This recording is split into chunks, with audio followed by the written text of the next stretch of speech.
Fin des journées de la langue créole et du livre. Durant 3 jours, le public a pu profiter de moments d'échange avec différents auteurs et militants de la langue créole. Des ateliers, des visites, des lectures et des rencontres étaient proposés aux visiteurs sur différents sites. Les journées de la langue créole et du livre se terminent aujourd'hui. Durant 3 jours, le public a pu profiter de moments d'échange avec les professionnels du livre et de la langue créole. Des ateliers, des visites, des lectures et des rencontres étaient proposées sur différents sites de l'île. Christelle Sivat avec Jean-Marc Kelenga. Échanges, partages, découvertes et évasions ont rythmé ces journées de la langue créole et du livre. Des ateliers pour tout public, comme ici, Créole et puis Internet. Un atelier ludique pour découvrir le créole sur la toile. Avant, peut-être, créole, c'était en habitation, que là, c'était dans l'usine, en l'habitation, dans la pêche, et dans toute manière vivre peuple là. Et actuellement, on peut trouver aussi en l'Internet.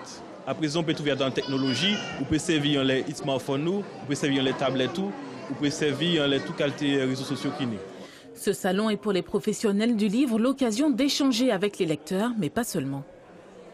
Ça nous permet de voir d'autres auteurs, peut-être d'élargir. Ça permet aussi à nos auteurs maison d'être sur place pour les séances de dédicaces et donc également rencontrer leurs lecteurs. Et ça vous permet aussi de discuter avec les concurrents entre guillemets, mais avec les autres éditeurs, voir ce qu'ils font, comment que ça marche. Des visiteurs venus nombreux au salon découvrir ou redécouvrir les richesses de la littérature. En réalité, il y a des auteurs martiniquais, antillais que je connais déjà, mais je découvre d'autres œuvres et je découvre aussi d'autres auteurs de la Caraïbe, haïtiens, guadeloupéens aussi. Donc oui, ce sont des découvertes. Un événement culturel pour mettre en lumière la langue créole, mais aussi soutenir les professionnels du livre. L'objectif de la manifestation, c'est tout d'abord de valoriser la langue créole.